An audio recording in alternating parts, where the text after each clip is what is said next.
When you're constantly shoved out of the social box, you learn to laugh at yourself. But when you maintain the box, your only understanding of humor is to point and laugh at the people outside. Comedy. The art of not taking yourself too seriously. What happens when it clashes with the art of taking yourself far too seriously? Join the Honey Badgers as we discuss the feminist invasion of comedy and the social justice invasion of fun. As always, the show will be available for download at honeybadgerbrigade.com.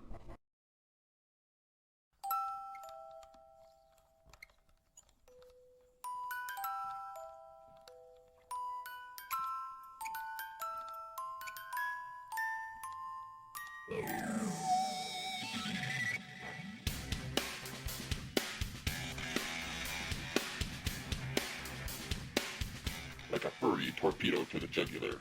This is Honey Badger Radio, radio with bite.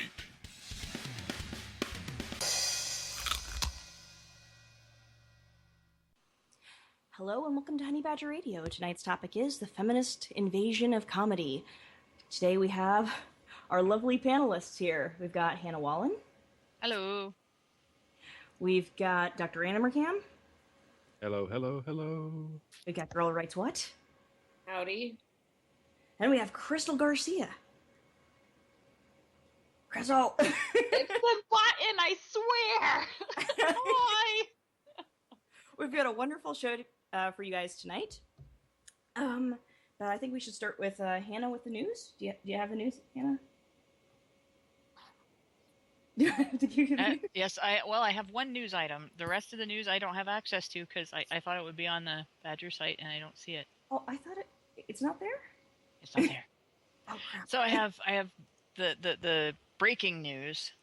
And this is breaking news. The post went up just a little over an hour ago on Reddit, posted by Anonobin. As you may be aware, Zoe Quinn's ex-boyfriend Aaron, who wrote the Zoe post, recently had a restraining order put out against him for, quote, physical abuse, end quote, in response to him writing about her many sexual affairs with members of the indie game community and press. Reddit user Anonobin recently posted a report after attending Aaron's hearing. According to Anonobin, Ms. Quinn's reasoning to justify the physical abuse prevention order was, Aaron posted personal information about me online. As a result, people online have threatened me with physical harm. According to Anonobin, the judge didn't really say much and started halfway through the argument, or writing halfway through the arguments. He did not allow Aaron's attorney to cross-examine the plaintiff. He did not allow admission of Aaron's evidence. He refused the attorney's First Amendment objection to the gag clause, and he mentioned nothing about his reasoning besides a vague reference to intimidation. The order was extended until 2015. Aaron will be appealing. All right. Well, okay, I'm part of me is wondering why he wants this order quashed, when I'd be like, I want to stay the hell away from a woman like that. Like, I mean, like, the actual terms of an order, a no contact order or whatever, would not bother me. I suppose there are existence of such a would make for trouble, but no, there are some terms of a no contact order. There are some things that go along with a no contact order like that can be very problematic. It can affect your ability to find jobs. It can affect you in a background check. It can affect some of your fundamental rights in the United States. If he happens to be a gun enthusiast or anything like that, or even just own one for self-protection, he'll have to give it up. You lose that right. And so there are some things. There's a lot of things actually. He and if because I'm not quite entirely sure his actual profession other than that he works in game design, but if he is a programmer and he wants to work with a company that does anything remotely government related, that's gone. Oh, lovely. In fact, in the United States, you can't be a massage therapist if you had a restraining order against you, because that'll screw up your background check. You can't Oh. sell car insurance if you've had a restraining order against you, because it'll screw up your background check. You can't work in a daycare, even if the restraining order doesn't have anything to do with children, or even be a janitor at a school. Yeah. There's so many things that this affect. It's not just stay away from this person. It really fucks up your life. And There you go. Yeah, no, it's I can't believe the reasoning. Um, that just I find that absolutely absurd. So he released personal details about her life. They were also personal details about his life. oh yeah. But the thing is, that's what the Violence Against Women Act is written to do. Oh, There's God. training in the Violence Against Women Act that these judges are subjected to, and there's policy in the Violence Against Women Act that these judges have to follow. She may have actually have an advocate, a domestic abuse advocate in there pulling for her and everything because of what she's claimed.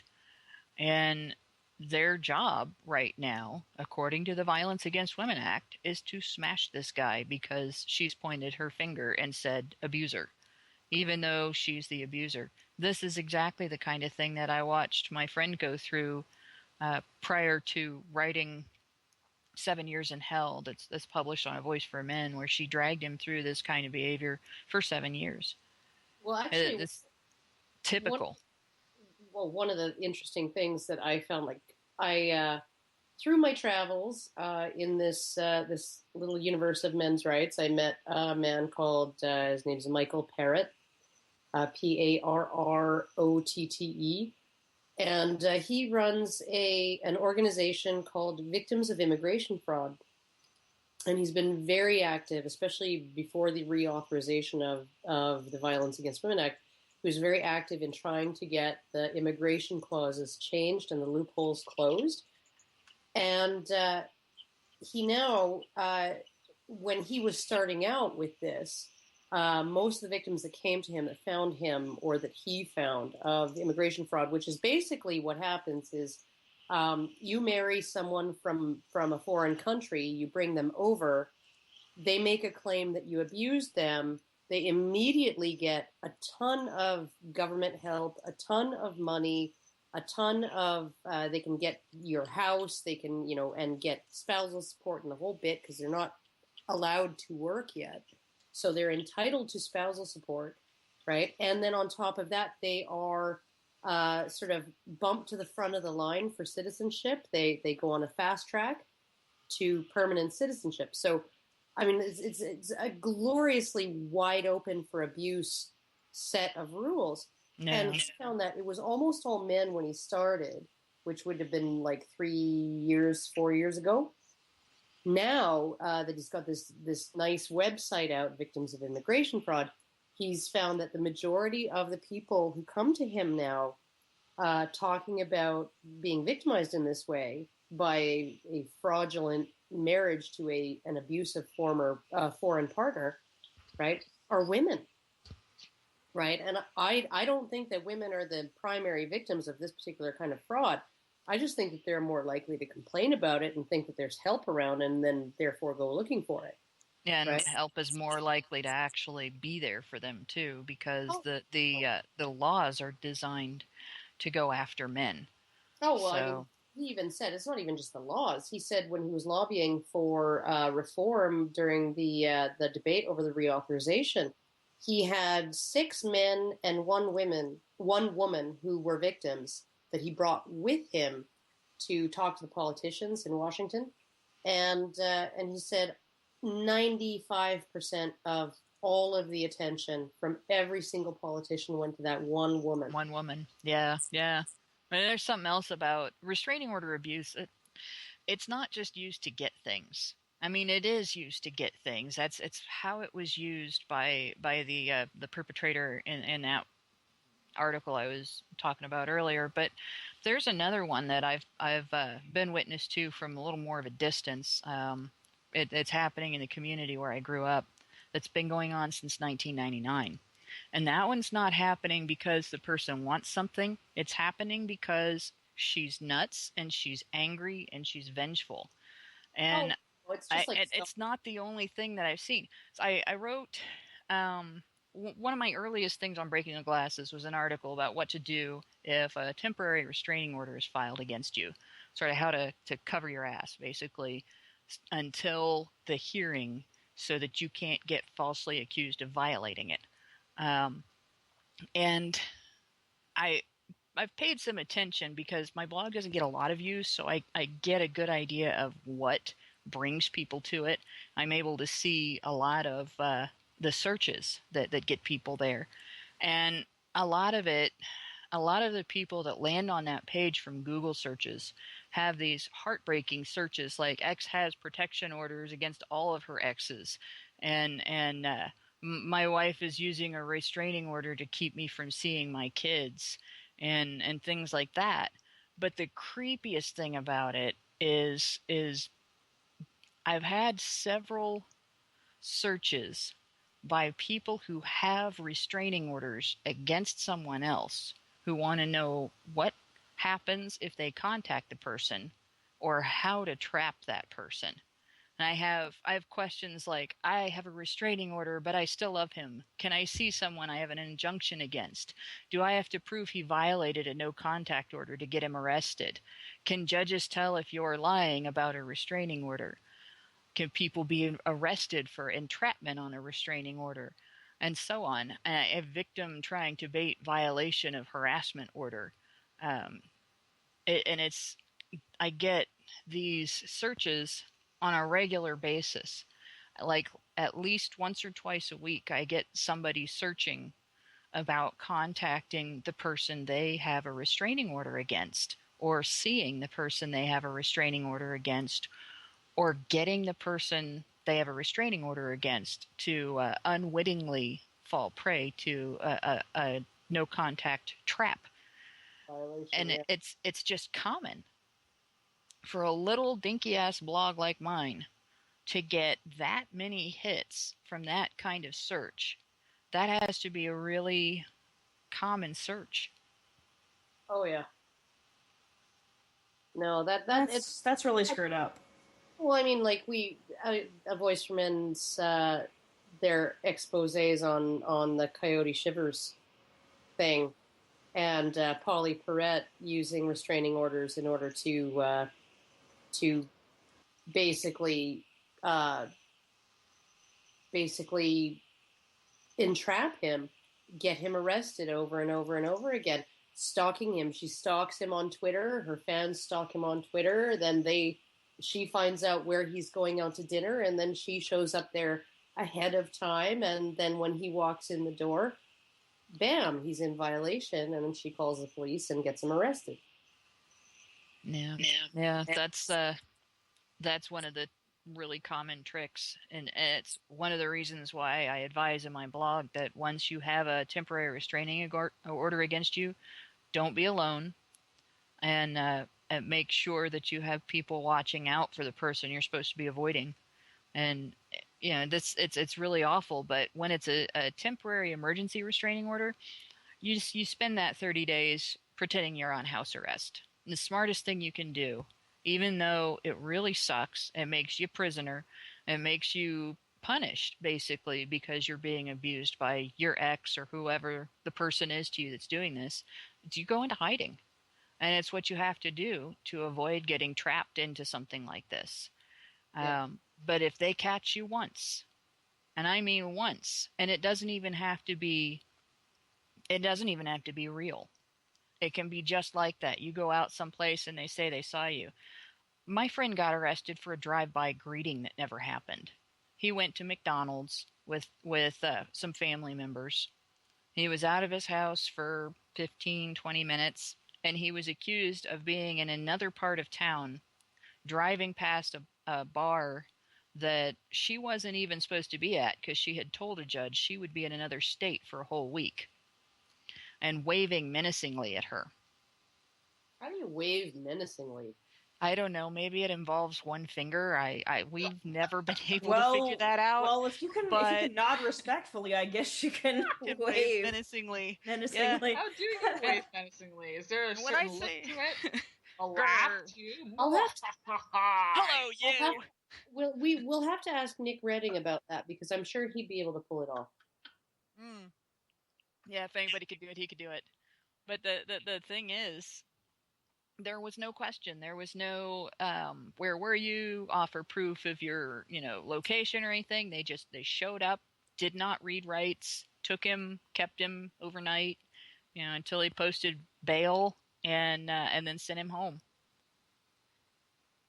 And that's how it's amazing how they don't even have to read you your Miranda rights because technically you're not really under arrest. They just take you to jail and but you're not charged with anything. It's kind of one of these sort of sub-legal things or extra legal things or it's a totally different system. And they particularly love to do this on the weekend. So they'll take you on a Friday. Oh yes, and if you can't post bail before midnight, you're there till Monday. Yeah. That's crazy. Yeah. All right, let's move on. There's more news, please. More news. Please. Thank you, Hannah.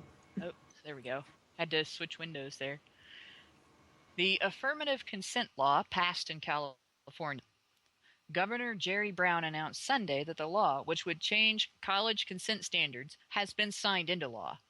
California has become the first state to make yes means yes the standard in defining consent on college campuses. From here on out, consent will be defined on campuses as an affirmative, conscious, and voluntary agreement to engage in sexual activity. There was reportedly no opposition from Republicans in the state Senate, and the only group opposing the legislation was the National Coalition for Men, arguing that the bill presumed the guilt of the accused. How long will it be before the government realizes the extent of their mistake, and how many young men will go to jail before they reach this conclusion? There's two ways this can be approached that would just piss off college girls no end and demonstrate some of the problems involved in this bill. The first one is if college guys would start boycotting them. They just don't take them out on dates. Don't go anywhere with them. Don't be alone with them. Treat them like they're bombs. And pretty soon you'll have these girls advocating. They'll be advocating to get rid of this. The other end of it is they need to start fighting fire with fire. You treat her like a bomb, like she's a grenade, unless she's got her pom-poms out and she's willing to have you film it. And there you go. And the other thing is, under the least questionable circumstance, any questionable circumstances at all from these girls, accuse them. Well, yeah. Well, one of the things that I thought was hilarious was it was just today I was reading, I forget where, maybe it was a Community of Wrongly Accused, maybe at Reddit, but apparently there's a law professor or maybe a philosophy professor at a university somewhere who said that that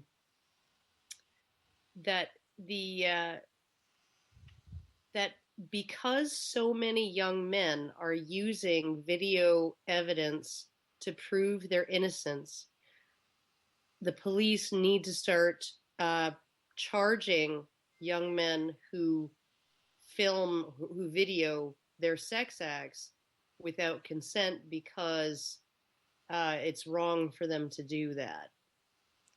Yeah, it's wrong to prove your innocence. How dare you have factual evidence of what happened when we're trying to put more men in jail?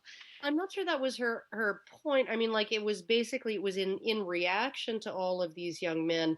They filmed it, right? And she's like, well, shouldn't somebody be charging people who surreptitiously film their sex acts? Because it is illegal. It absolutely is. But personally, I think that Actually, it depends on what state you're in. Now, in California, it is, but in Ohio, it's not. Conversations. I don't know about sex though. No, it's any kind of video or filming or anything.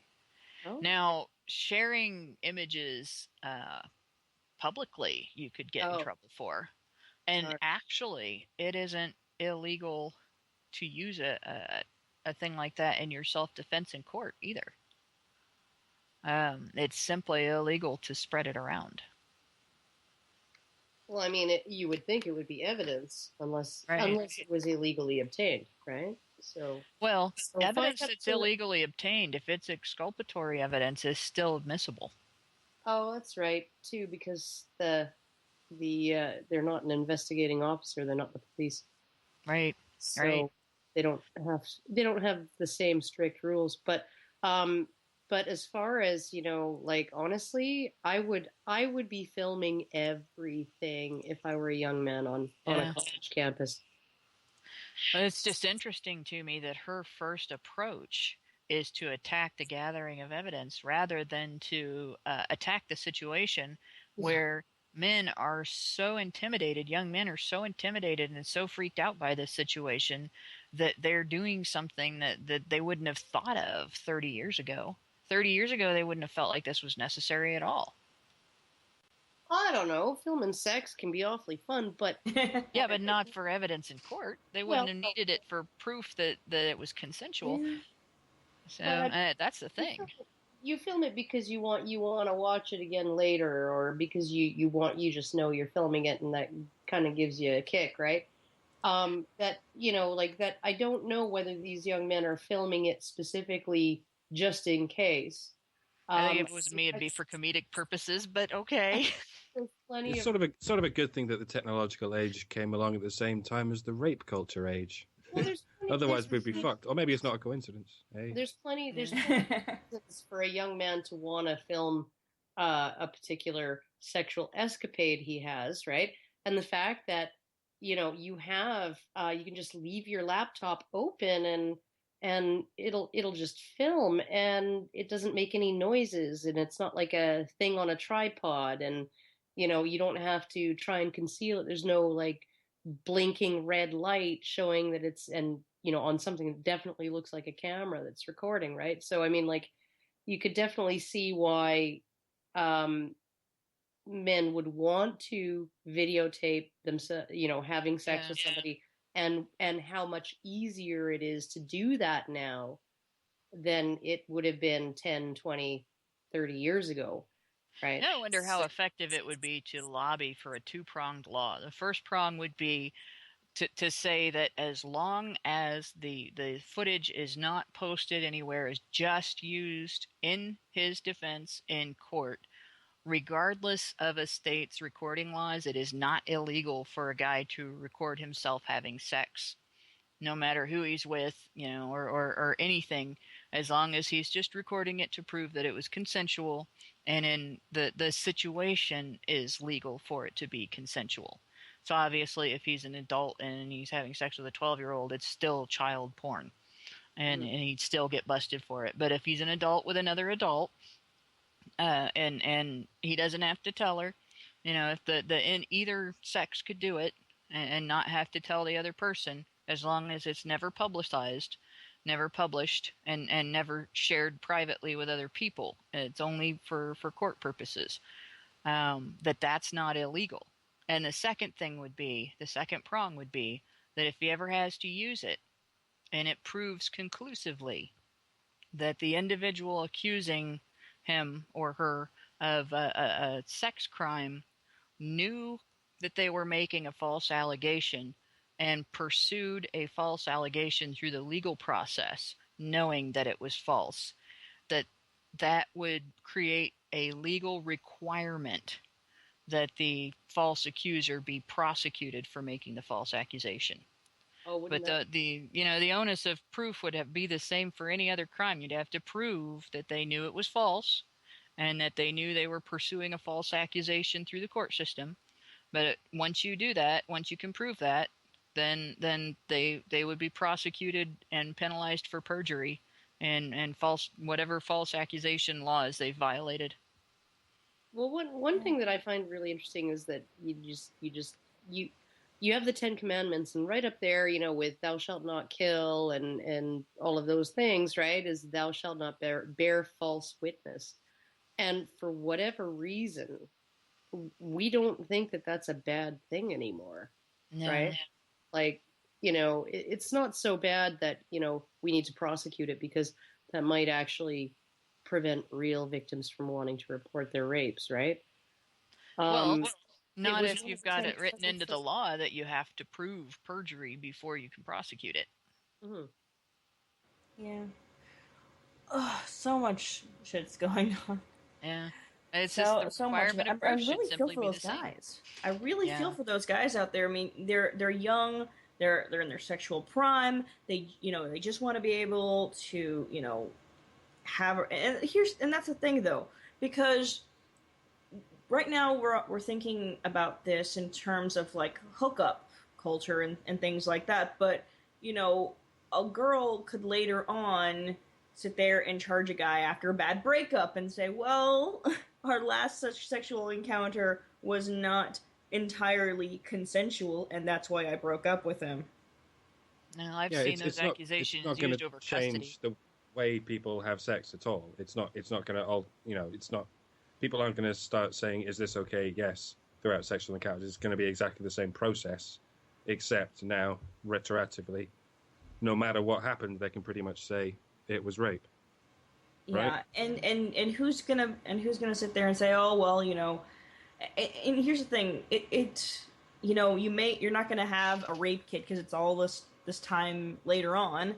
You're not gonna have any physical evidence. It's all gonna be her word against his, and like, did you or did you not verbally consent during this sex act?" Yeah. It's getting just outright ridiculous, and that brings us up on another interesting topic, which is really great. About it's the basketball player. Oh yeah, the next news story. Yes, our next news story. This one just amazes me. Yes. Basketball player apologizes for leak of his nude photos. Trey Burke of the Utah Jazz begins his session with an apology to his teammates and the Miller family for the leak of his nude photos over social media. Publicly, I want to first and foremost apologize to my family and apologize to the Miller family as well as my teammates, he said. We already talked about it in the locker room. From this day forward, it won't happen again. They were old pictures. They were meant to be kept private, but they weren't. So from this day forward, my actions and my judgments will be much better. His response is notable since it is the exact opposite of those involved in the mass leak of celebrity photos over 4chan. But it also shows the different standards the media holds for men and women. If a woman's nude pictures are leaked online, she's being objectified. If a male celebrity has his leaked, gossip sites are linking to the photos directly.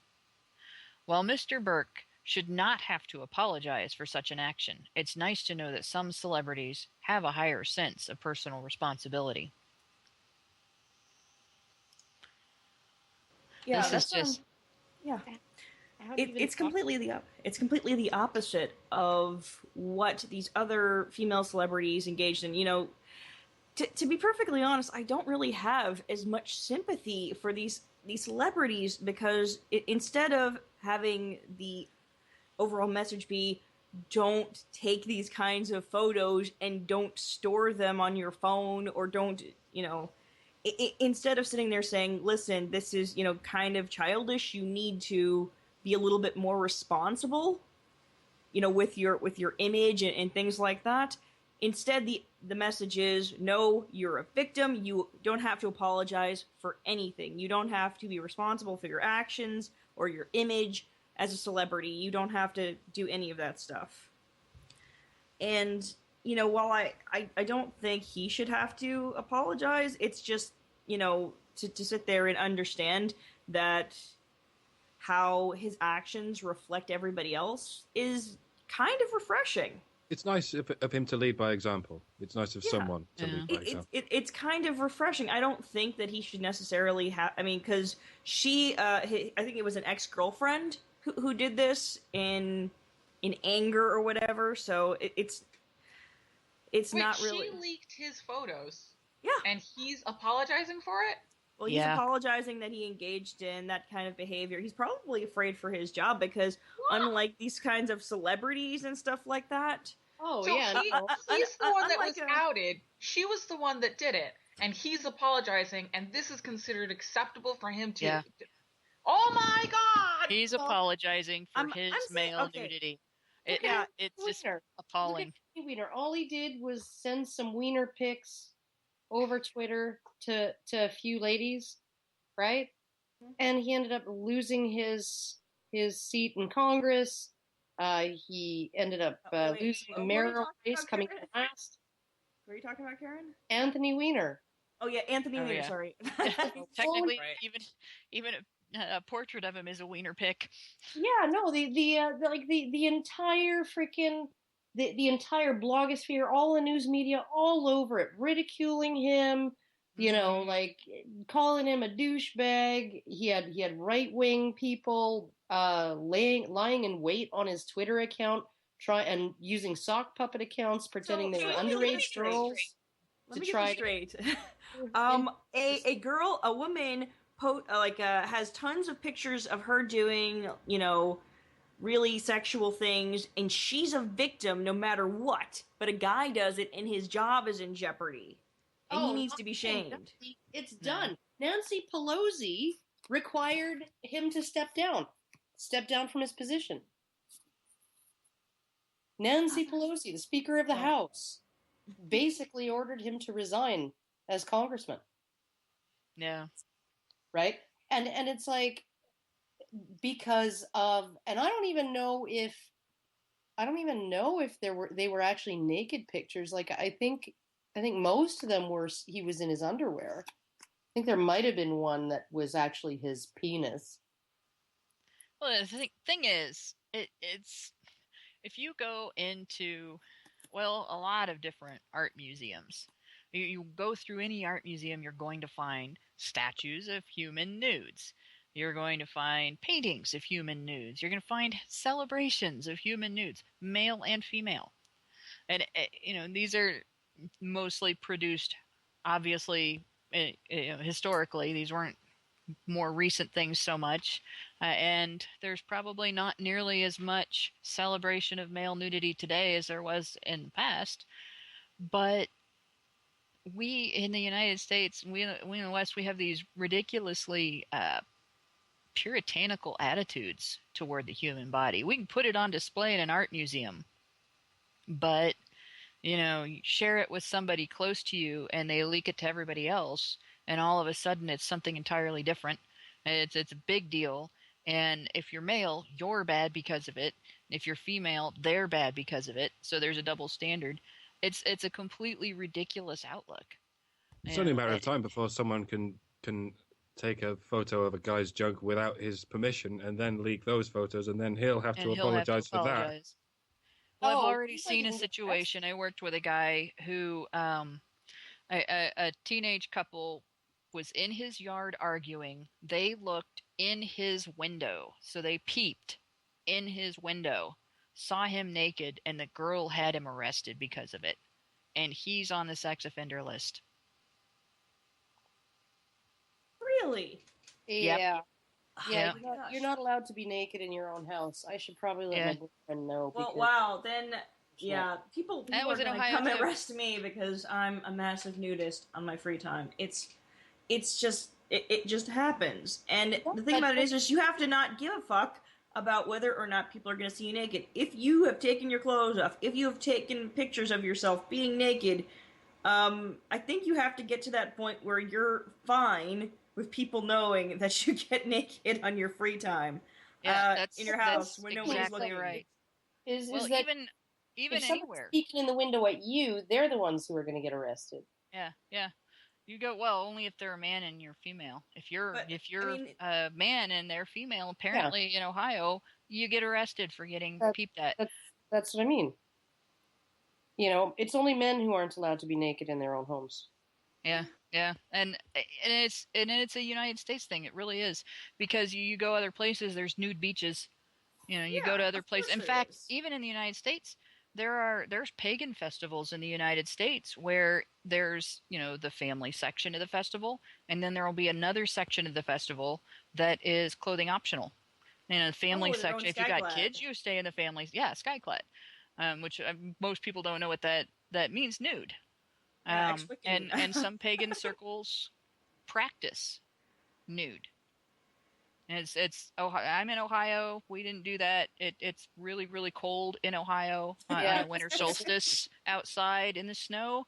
So skyclad rituals in Ohio are probably not as frequent among covens in general. But yeah, I imagine it probably happens a lot more in the South where it's nice and warm. Yeah. But in any case, this is a cultural thing. This idea that it's all of a sudden, you know, when you put this picture someplace that it was unexpected, or when you see somebody an unexpected nudity, it's all of a sudden this huge big deal. It's all of a sudden this big dirty thing, and we should all be upset, and somebody's been violated, and it's always it can't be the man that's violated. So if his nudity is shown, he's obviously violating other people with it, and it's crazy. I think it's about the penis. There's something that people have an issue with seeing guys naked. When you have a female body and she's naked, that's okay. We're gonna be fine. You know, well, the movie is fine being rated R. She's naked, but heaven forbid you should show a dick. Oh God, don't get me started on ratings. People will freak the hell out. They're like, oh my gosh, it's gotta be NC-17 now because there's a penis. And not even a erect penis. It's don't put a dick in the movie. Shit, you can put in a movie hundreds of people being brutally murdered by other people. Don't show not dick. Get as bad of a rating as if you show a dick. Oh my God. In fact, we're even that way about language. We are ridiculous about language. You can use the word war in front of children. You think about what the word war stands for, what it means and what it describes. And you can say that in front of a 5-year-old, and that's okay. But God forbid you talk about the most fun thing two people can do alone together, because that's dirty. So never say fuck instead of a 5-year in front of a 5-year-old. But you can say war all you want. That's okay. You know, and we make no sense. We're hardwired for a world with no clothes, aren't we? Sort of, we've got brains that are designed to walk past naked people all the time and not care. So it's bound to fuck up our heads if we're walking around in this world where there's no naked people. No wonder we're so obsessed with naked people. We're supposed to see them all the time, and we never see them. Even as children, we're supposed to just see swinging dicks and just tits and everything all the time. But this is really going to play into the show segments that I've got. It's going to be beautiful. This plays right in. It is a wonderful segue into it. Okay, mom brings vagina cookies to 2nd grade class. Gets upset when teacher rejects them.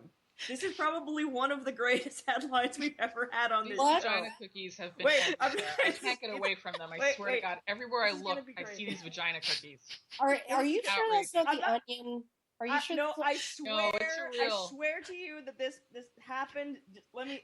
Did she say? I can't understand the problem with these cookies? Wait, let me finish. Vagina user, tell me about this. Guys, it's already gonna be difficult to get this read. Okay, a Reddit user reported that a friend of his, a teacher, revealed to him a tale of an angry mother in a tray of frosted cookie vaginas. The teacher wrote that she liked to reward the class when it does a good job, so she requested that a parent bring in treats for the class, but she was shocked to find that the treats for that week were a tray of assorted sugar cookie vaginas. The mother was reported to have said this: "I decided that you can use these to teach the kids about the woman's vagina today." The teacher responded to this by politely refusing them, saying that it was inappropriate. The mother reportedly responded angrily, going on a long tirade about how they needed to embrace the vagina and that children should learn how to please it. The teacher ultimately scraped the vagina frosting off once the mother stormed away and served them to her students. She later received calls from the parents asking where their children had learned the word vagina and a long email from the mother in question telling her how she's closed-minded and how she hopes that the teacher gets married and that her husband beats her after doing so. The angry mother, the angry mom has been banned from the premises and has since pulled her child from that school. The cookies were reported to as being, quote, actually pretty good. So she scraped off the icing. Does that make them shaved vagina cookies? No. Basically, I think the vaginas were put on there in the frosting and not just and not the whole elaborately cookie. drawn. Elaborately. Apparently they were all kinds. They were all kinds. They were like puffy, and all. Colorful puffy, and everything. and like even a red fire crotch with flappy. The whole vulva was there. Yes, so it was there for kids, for second graders. And here's the thing. I mean, I can understand, giving your kid sex ed whenever you feel it's appropriate and, going along with on your own time, easing them into all this, each year as they get older.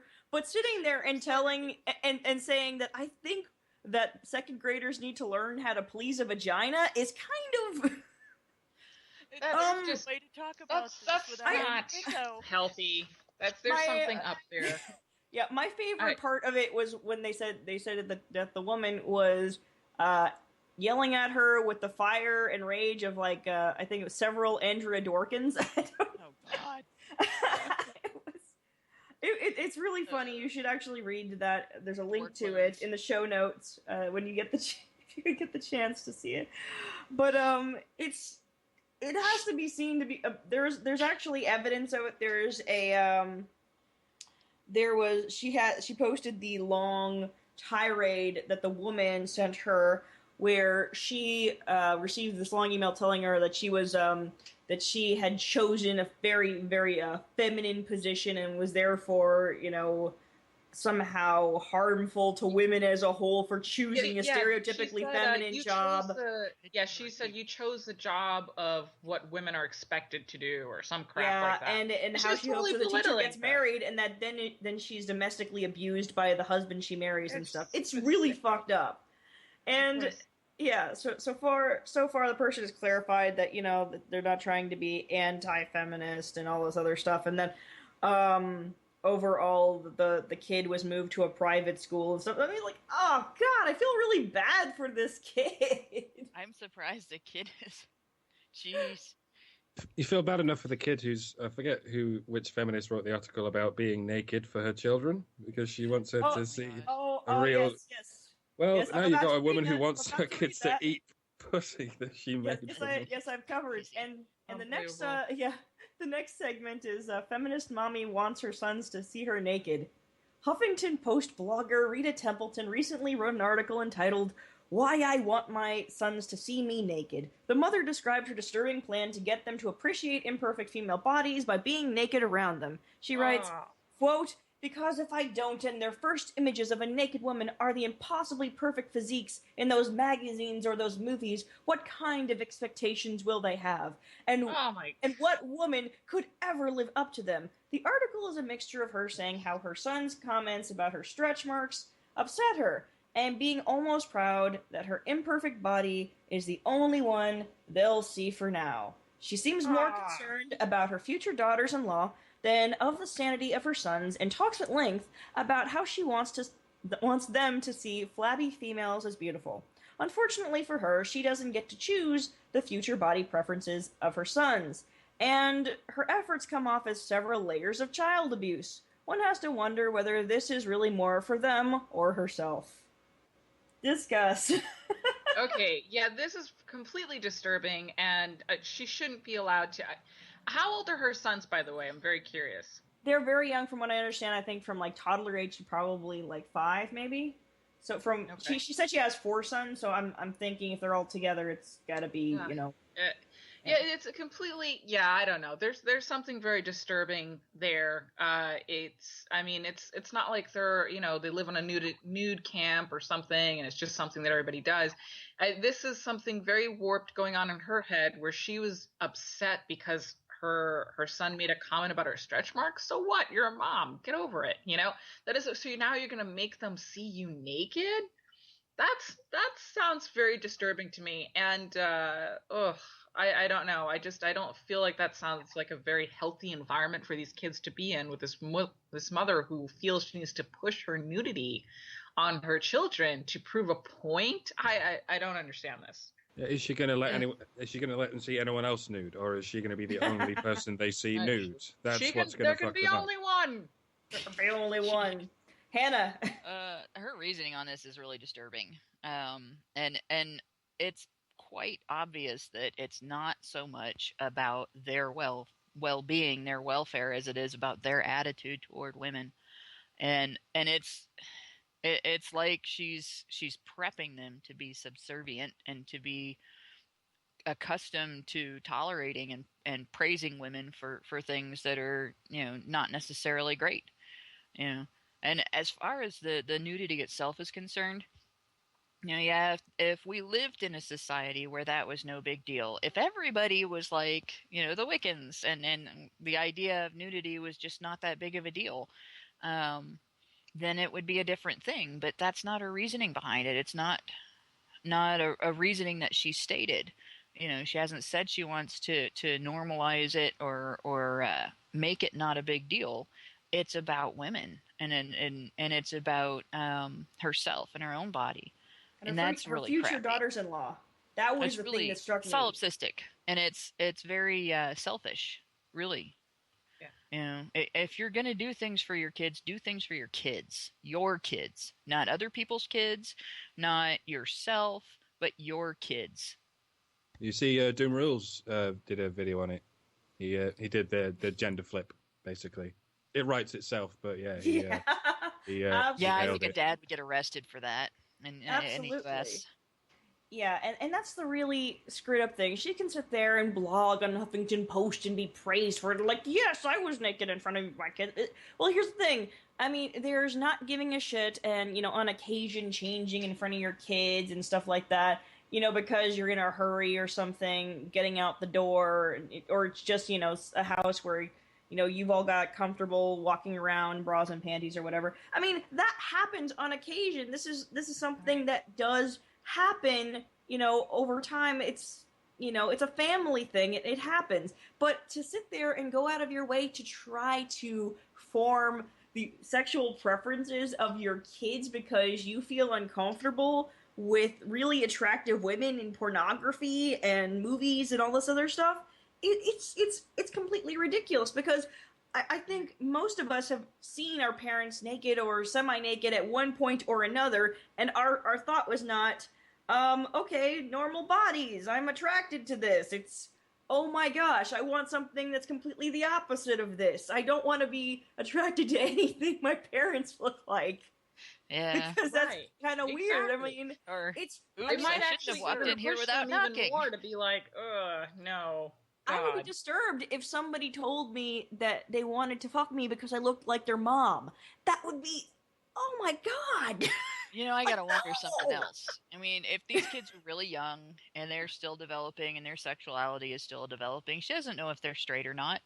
What if she's raising somebody who's gay and hasn't learned that about himself yet? Is she going to blame kids? that on seeing speaking, one of them is gay? Well, this is the sort of thing that will remove the feminine mystique completely. These kids will be more fascinated by naked male bodies than naked female ones. This is probably a pretty efficient way to turn people gay, right? I don't want to sound like a tradcon or something, but it's conceivable. But if they're bisexual, yeah, then they might not know it shift. for years. It can shift their. They're like, you know what? I could fuck women, but maybe not. Like, ew, that's what women look like. Women are old. You're like, you know what? Dicks are looking pretty good about now. Well, I don't know. as we get older, we do not look the same way that we looked when we were the age when we started having sex. That's just the way it is. And after we have children, we really do not look the way we looked when we were the age that we started having sex. It's just it's kind of silly to think that what she's doing is actually going to have any bearing whatsoever in the real world. Just saying. It's completely unrelated. And even if there was anything good about this, that's not it. Absolutely. Right.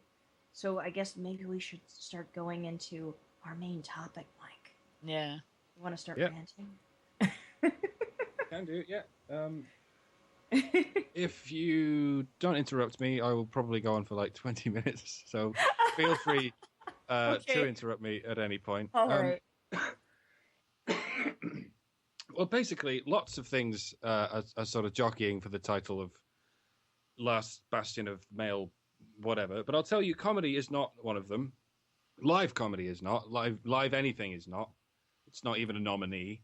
It's a form of artistic expression. In many ways, it's purely a form of artistic expression. Gaming has purely objective elements, whereas comedy is all subjectivity. That's what makes it vulnerable to the so-called humanities. Social justice warriors don't tend to exact much control over mathematicians because they don't have an argument against anything mathematicians do. They have an argument against everything comedians do. For a comedian to do their job properly, they have to expose dissonance, to break a taboo. They have to cause people to lose control. Every time a comedian does his job properly, he does something a feminist can argue against. The puritanical fear of men's sexuality is just the tip of the iceberg. We've already been trained to despise the thought that somewhere, somehow, a man is being sexually gratified. Well, the thought that somewhere, somehow, a man is laughing at something may soon go the same way. Now, it may only start with the violent crimes that are legally defined as uniquely gendered, such as rape. But to spiral from there, it need only continue into whatever other crimes of which we ideologically decide women are incapable, such as femicide.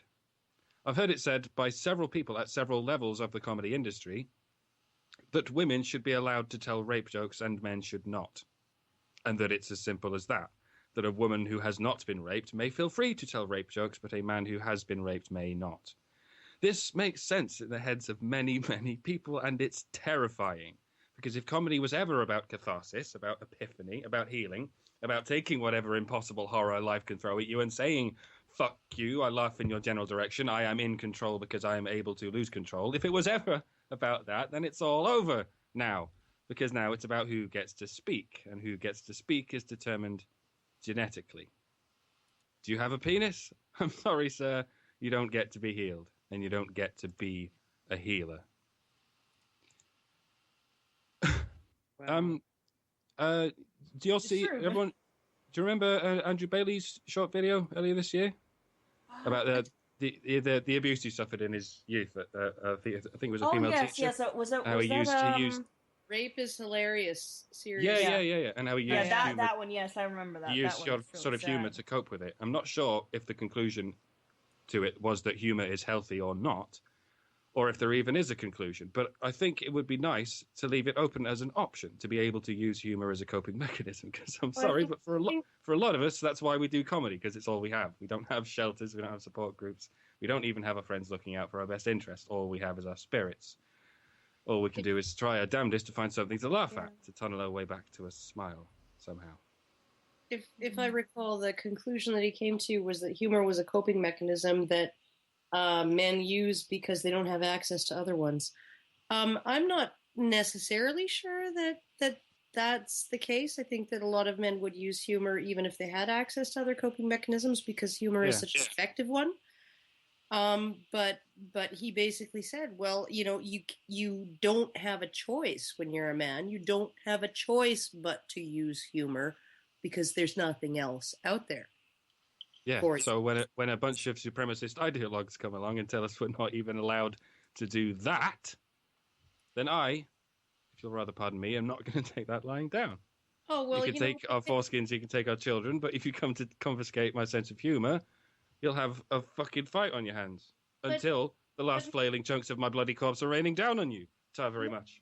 Men do have another, according to social justice warriors, they can weep male tears and then kill themselves, right? You know, like that's really what it boils down to. I mean, the absolute lack of compassion.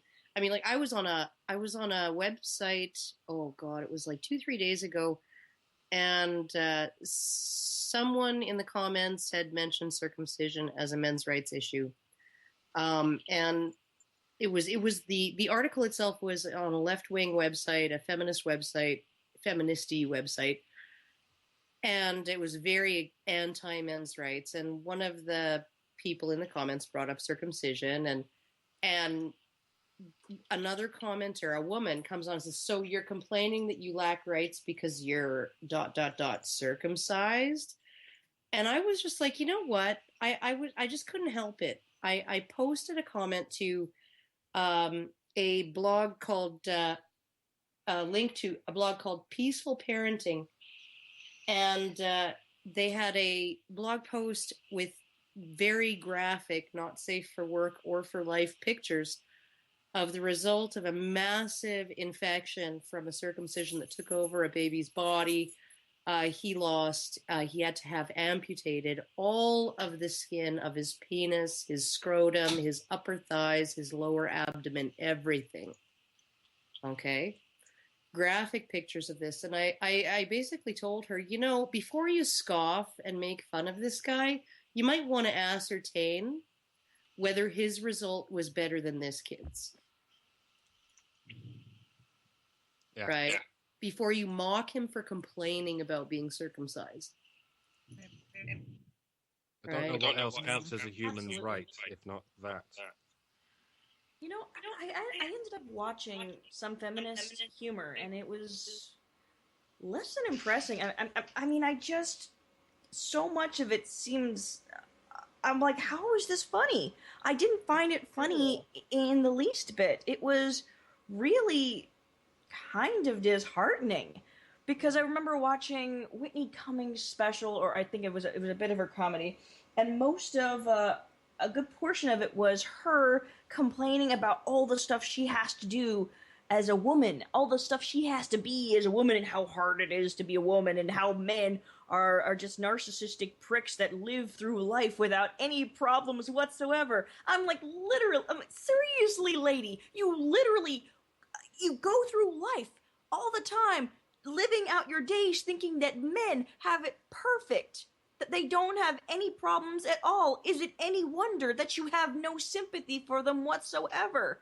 Is it any wonder that guys would break up with you? Because there's a part where she was talking about how she had an issue wearing high-heeled shoes, and how he would complain about her wearing high-heeled shoes because then she would complain about her feet and everything, and it was going to ruin the whole night. And she said, well, no, I have to wear these because if I don't, I'm not going to look sexy to you, then you're not going to want to fuck me, and then you're not going to stay with me, and you're going to leave me for an Asian girl. And I'm like, are you fucking serious? If he's going to leave you, it's because you're a fucking mental case. It has nothing to do with whether or not you wear shoes and make your ass look good. Yeah, she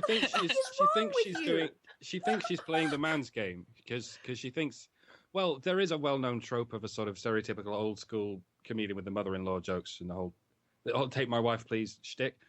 For a long time, it was not uncommon to see a comedian bitching about his wife for the whole show. So you can hardly judge female comedians for doing anything less puerile than that. But the problem is, the things those warty old misogynists were complaining about were their wives wasting money on makeup and elaborate clothing and all over body pampering. Then Whitney Cummings thinks she can just complain about wearing all the makeup and the elaborate clothing and the all over body pampering, and she doesn't quite see why that doesn't work. Basically blaming her boyfriend for it because he's making her do it. Yeah. It's not really funny. No, it's just powerless, helpless. and then they get cruel too. Like they're powerless and cruel. Like I used to watch Aziz Ansari until one of his comedies. He blatantly made a comment about uncut penises, and I was so disgusted by him that I was like, okay, I'm done. And then later I find out he's a feminist. Someone else mentioned, but yeah, it's horrific. The things, some of the things they say. I mean, it really shocked me, and I was a woman watching it, so I can't imagine someone who was uncut watching this, how they would feel, especially if they were in the audience. You know, he said, "You and it's ugly, and you should be ashamed of yourself." Yeah, And Whitney people Cummings laugh. has got a delightful bit in that special about cut dicks as well. She just comes right out and says it. You know, your dicks are so gross, they have to cut off a piece of it when you're born, and the audience laughs with her, Wow, not at her, that's with her. disturbing. Yeah. Yeah. And that seems to be acceptable, but boy, the minute you turn around and make any kind of joke that insults women, it suddenly everybody's up in arms. Yeah, men don't Suddenly do that. it's a They've big never deal. done that. They complain about putting up with women, about Yeah. not understanding women, but they don't complain about choosing to manipulate women and then hating them for it. They joke At least- about torturing babies when babies aren't getting tortured. They do not laugh about torturing babies for no reason when hundreds of millions of babies are in fact being tortured for no reason. Yeah. At least not female ones. And at least women have the option of deciding whether or not to lampoon themselves.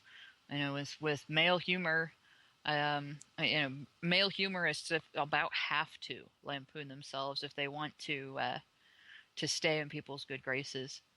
And the one exception being, of course, the insult comic. And I don't know if that was more of a trend than it was. You don't really see that so much anymore. I don't know. I quite liked Chris Rock's. He did a routine basically about, how daddy gets nothing, mommy gets everything, mommy gets all of the credit and everything, and women need compliments. The three things women need to survive are food, water, and compliments, right? And if they don't get them, man, everybody's unhappy, right? What does dad get? Does he get like, hey, Dad, thanks, way to kick out that rent, right? No. Way to keep the lights on so I can learn to read. No. Dad gets nothing, right? It's all mom, and a dad is right there enforcing it. You thank your mom for this delicious dinner, right? Oh, yeah. Yeah. Yeah, I like that Chris Rock piece There where he's are some comedians who do a good job of putting. There was one. I loved it. I don't even remember who it was. I wish I could find the link again. I saw it on YouTube. It was a comedian who walked out on the stage after being introduced, and he says something like, I think women are way smarter than men, right? And the crowd just goes wild, cheering, right? Woohoo! And he's in the cheering. He's like, and the reason I say that is he has to wait for the cheering to subside. And the reason I say that is because women really like hearing me say it. And then all the guys in the audience laugh. Yeah. It was so perfect. That's awesome. So perfect. Like all you gotta, it's so honest, all you gotta do is pander to women and they buy it. They drink it up, and not every woman, of course, but, women tend to really, really, really like being flattered. Well, they like laughing Yep. more as well. It's men maybe sort of naturally funnier, possibly biologically, but women naturally laugh more than men, possibly biologically. God, yeah. You ever see like a group of 20-year-old women and a group of 20-year-old men? It's They laugh in different ways, but yeah, the women giggle laugh more. more often, certainly. Giggle, right? The men will have like the odd belly laugh, right? They smile a lot, they talk very boisterously. They'll have the odd belly laugh, but the women are just giggling constantly. It's just like every sentence is like ends with a giggle. I think that's the thing about girls giggle when they don't mean it. They don't mean it as laughter. They don't mean it as humor. It's a nervous habit sometimes. Yeah. And I've known a lot of girls that can't talk without ending every sentence with a nervous little laugh. I went to the grocery store today.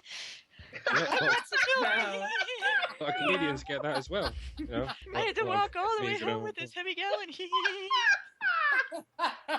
How do I go this? Yeah. Oh my god. Oh, but the thing about it, shit. it's so amazing to me what people find to be offensive, and the thing is that some of the most, some of what people would consider to be the most offensive comedy, I love it. I love me some Jim Jeffries. I love me some Ricky Gervais and some George Carlin and all the. I mean, these people are fucking fantastic, but the Yeah. feminists can't stand them. Bill The fe- Burr. I love Bill Burr. He's I haven't freaking watched Bill Burr awesome. yet. I need to. Everybody tells me. Oh, you gotta watch Bill Burr. I'm Oh like, my is God, he how could an you not MRA Bill Burr? undercover? Oh, start with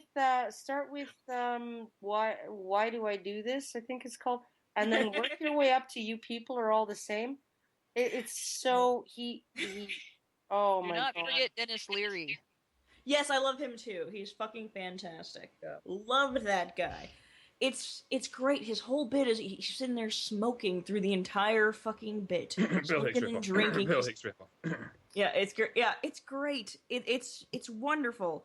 And the Jim Jeffries thing, he's so fucking honest. I mean, I remember there's a moment where he's talking about the double standards between men and women, about how girls can get upset when you didn't spend enough time work getting them wet. He's like, listen, like it's my job to get an erection, it's your job to get aroused, okay? Oh Don't yeah, sit there no, and put it all on me, and don't act like I can't crack that code, and I've never made a girl come in my life. I know how it works. I'm supposed to pretend like I'm not, like when I get down to the vagina, that I'm not really there, and it's just I've sort of stumbled upon it. yeah. It's wonderful. Talks about Walking down double the street and standards. just, oh look, a He talks vagina. about the difference between the Oh, how did philosophical we get difference between here? sluts and studs. Oh, And that was a great bit. It was one of the best things ever, because he's talking about how a guy needs to have all of these things. When he manages to fuck a girl, it's based on merit. A girl just has to be there to get fucked. She just has to say, guys, I need somebody to fuck me. And she can sit there and go into a bar and say, listen, I want to get fucked tonight, and somebody will take her home. There A are guy fat has ugly to have- sluts. There are no fat ugly studs. Yeah. I think Yeah, that's that one. exactly. There are no. There are dwarf sluts. There's no dwarf studs. Yeah. And it's true. Like for the most people will not think that, unless it's like God, Game of Thrones. Oh gosh, oh shit, why is my mind freezing up? You know who I'm talking about? Tyrion Lannister. He's awesome. Yeah, but he's powerful. That's the thing, Yeah. right? It's also Yeah. he's also got a wonderful accent. He's well spoken and just really fucking. Oh, he's brilliant and he's powerful, and that's Until what that does it for the ladies. That's what Yes. gets Tyrion Lannister laid, and that's what gets a guy like Patrice O'Neill laid, and that's what gets a guy like Biggie before he went bye laid. Patrice went bye too. Oh, forget. Yeah. That's kind of what I was talking about when I was talking about the social ladder, where I fully know I'm a rung higher on that ladder because I'm female than I would be if I were male and behaved exactly the same way as I do, and dressed the same way as I do, and the same level of attractiveness or unattractiveness, I would be a rung down, and that is the thing that men have to deal with. You have to work that in general, men have to work a whole rung worth of step harder to be at the same level as any given woman. Oddly enough, sometimes all he has to do is get on stage at a comedy night. At that point, he has roughly the agency of a woman because he has control of the microphone. He gets to cast his approval on the rest of the room, which is, what women get to do by default. They're the ones casting their approval on everyone, whereas men normally have to hang back and be approved of or not. Yeah. So but this it's still is largely something why that he has to do or get. This is largely why comedians on stage also end every sentence with a little nervous giggle. Yeah, Yeah. they're experiencing the same phenomenon. The thing about this is that's so weird for me is looking at what these feminists think is funny is really disturbing to me, because I remember watching a bit. I'm trying to remember what this girl's name is. Anyway, she was on this stand-up comedy show where she has a little bit. She talks about how she's a feminist. That's like the first thing. Hello, I'm such and such, and I'm a feminist. And then everybody's like, like, woo! And she's like, wow, that's great because I don't usually get that much of approval. And then she goes on to talk about how she sometimes uses her status as a feminist to get out of doing certain things, because then she can say like, you're just being sexist to you're oppressing me. Don't you know how hard things are for women? You need to lay off me. And she like talks about at length and how she uses that to get out of having to take responsibility for stuff. I'm like, that's not funny. That's terrible. Are you fucking serious? Okay. That's like the word. It's unintentionally funny though, to me. Oh right? gosh. Because it's like Homer Simpson says, it's funny because it's true. Yeah. It's funny because she's created a parody of herself, but it's not a parody. I'm like, why would you admit to something like do. that, though? I mean, when I hear stuff like that compared to something like from Jim Jeffries, where or part of his comedy bit is him admitting that he's been depressed and suicidal, and we've got Whitney Cummings complaining about how she's gonna put on makeup and wear high-heeled shoes and appeal to men to get them to want to fuck her. Yeah. It sounds incredibly fucking narcissistic on her end. And then she'll be complaining because, like, he wants to fuck her and she's not in the mood, right? Right. Always something. It's just never. I think feminism should change their name to the Society for the Perpetually Dissatisfied. There we go. That's perfect.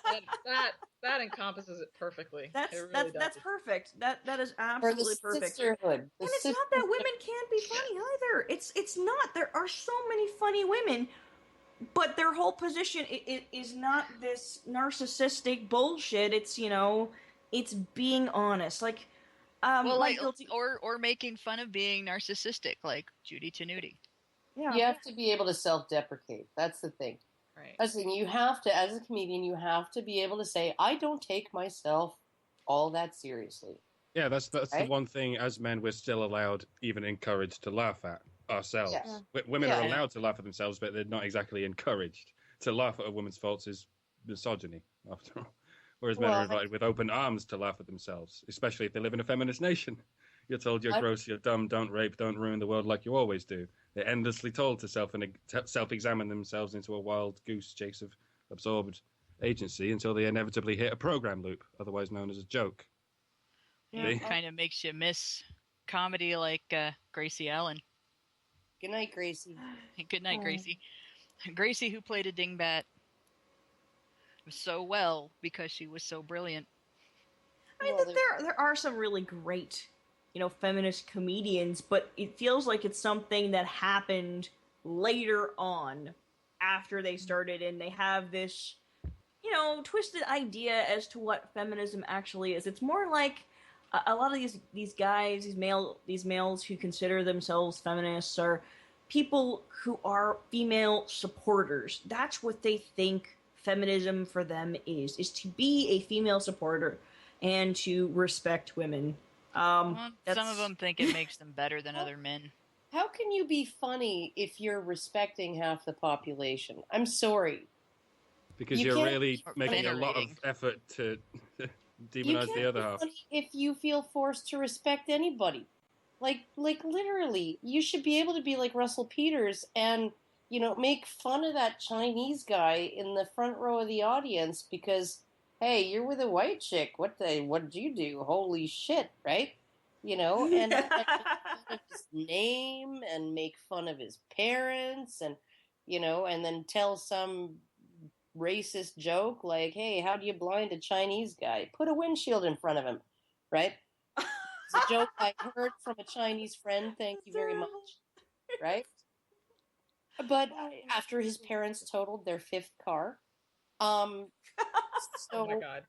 Yeah. So I mean, like you have to like my Chinese friend John Wong, right? He had the ability to see the ridiculousness of it. The stereotype, whether it's true or not, it certainly fits my parents, right? You have to be able to disrespect And everyone and everything, if you're going to be a comedian, there should not be any boundaries. There should be no law. You're allowed to make fun of A, B, C, and D, but everything from E through P, it's off limits, right? That's why the life expectancy of court jesters were so shitty. Yeah. Yeah, well, I mean, okay, It can be funny until you piss off the queen.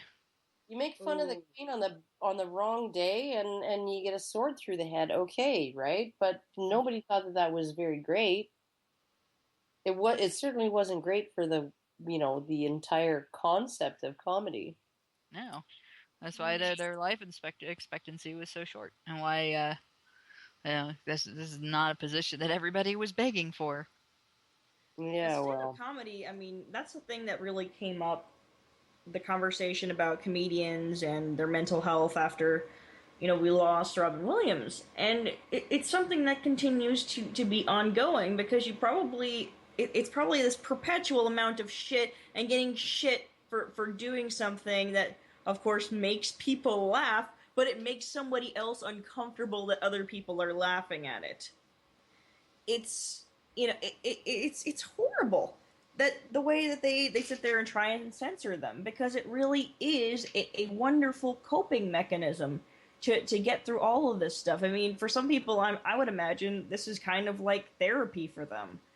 It's, I mean, I love being able to sit there and turn on something funny when I'm feeling down, and to think that there's somebody out there who wants to turn comedy into this narcissistic garbage that is just so self-serving. It's why would you do that? It's completely senseless. And it's really not just senseless. It's not just senseless in how they do it. It's the whole reaction that's senseless. It's the incident with Louis C.K. over tweeting to Daniel Tosh when he was on vacation. It just really brings that home. I mean, when everybody was all up in arms, or at least all the feminists were all up in arms over Tosh's minor rape joke, and it really was minor. It was a dumb joke, but it wasn't like, he actually got anybody to do anything stupid. It was just a joke. And in the midst of all this, Louis C.K. on vacation sees Tosh's show, tweets to him that he likes his show, isn't online. He just tweets on his phone, isn't reading anything online because he's on vacation, comes back to all this like headlines, Louis C.K. rape apologist and all this stuff. Oh my God. You know what got me because that wasn't Daniel Tosh, that wasn't even a rape joke, right? He was like, "What do you want me to joke about?" Somebody in the audience yelled rape, right? So he launched into a big thing about like, oh, rape. Yeah, because that's just a hilarious thing. I mean, like, what's more funny? Is it the pain? Is it the humiliation? Blah, blah, right? In other words, this isn't a funny subject, right? And then some woman in the audience yelled, "Rape is never funny," or something like that. A heckler. So it wasn't even that he was making a joke. He was dealing with a heckler. Yeah. Right? And you try and make it funny, but you also try and make it brutal when you're dealing with a heckler, because hecklers interrupt everything. They throw you off. I was at a Mark Maron's show in Edmonton here a couple of years ago, and there was a guy in the audience who kept like heckling, and then he mooned the stage, and he got his ass kicked out, his bare ass kicked out. And you could just tell it was really throwing Mark Maron off, right? Just having somebody constantly interrupting, right? Even though it was a fan and he was saying really positive things, right? It's still it still throws you off, right? So it's like when you deal with a heckler, you're smacking them down. You're not trying to make them laugh, right? You're smacking them down, hopefully in a funny way. And in the context that they've introduced, she stood up and pretty much claimed to be an authority on rape. So Tosh came back with something else, being an authority on rape, Oh, it's just, and it's that's just, not allowed because women are authorities on rape, and it's just like when men aren't, even if they're on stage as when the Oh, yeah. master of ceremonies. when But Joe what really Rogan- gets me is not only did they get up in arms at him, not only did they go off about that, which feminists they're almost like wind up toys with little buttons on them that they're already wound up, and if you just push the right button, they are going to go off. That's then it typical. doesn't matter how But much you prove them wrong; they can't waste their outrage. right, and but the thing is, they didn't even know the context. It was just a single state. Oh, I like your show. I like your show. Not anything about the humor. I like not anything about. I liked that joke, or that joke was okay, or people are getting are totally overreacting, or anything like that. Yeah. Nothing like that. Just I liked your show, and all of a sudden there's headlines and terrible tweets coming to him, and people calling him rape apologist, and people saying that he supports rape because he said he liked Daniel Tosh's show. Louis C.K. deserves everything he gets. The most I could ramble for Louis C.K. for about 15 minutes if you like. Oh, the most hilarious thing about that is that, personally, I would wipe my ass with Louis C.K. if I ran out of toilet paper. I just, well, okay, if I didn't have a crusty sock sitting around, maybe I would. But because of the way he panders to women, because of the way he says things like, the number one danger to women throughout history has been men, blah, blah, blah, blah, blah, blah, blah. Right, all of these conveniently forgetting of the mosquitoes and the parasites and the plagues and the famine. Oh, don't get me started on mosquitoes. They're terrible. And all the lions and the bears. Yeah. He forgets about them for long enough to tell us that men might as well be half lion, half bear as far as women are concerned. Yeah, Timestamp 3208 for those of you watching at home. He's totally projecting the entire fucking Duluth model in a lot of his comedy, right? He's totally projecting the entire feminist line of men are victimizers and women are their victims, right? And then they turned on him over that one tweet. And rip him a new asshole. The reason Louis was even able to get rich and famous saying that is because men chased away all the lions and bears. I know. The reason his fat ginger ass was able to mutate into existence in the first place was because of the tireless predator-conquering efforts of his brown forefathers. Testosterone doesn't make men attack women, it makes them attack everything else. So if, as a man, my only option was to date a half bear, half lion, from a species of bear lions that is chemically programmed not to hurt me and has spent millennia building a civilization to keep me safe from all the merciless treachery of the natural world, then I would at the very least, Louis, try to endeavour to love those bear lions for who they are and not to arrogantly imagine them as grotesque elephant whales who do nothing but shit on me. We love you, Mike. The whole "it's just a joke" defense will only get you as far as your consistency. So consistency is all I really ask for. And the premise of men are half bear, half lions could be just enough to squeeze through were it not for the very next routine Louis does in that special. Timestamp 3350 to be precise. We love women a lot. All men do. And we just look at you. That's what I do. I just look at women. I just pussy begging mangina sigh. Do you see how that's inconsistent?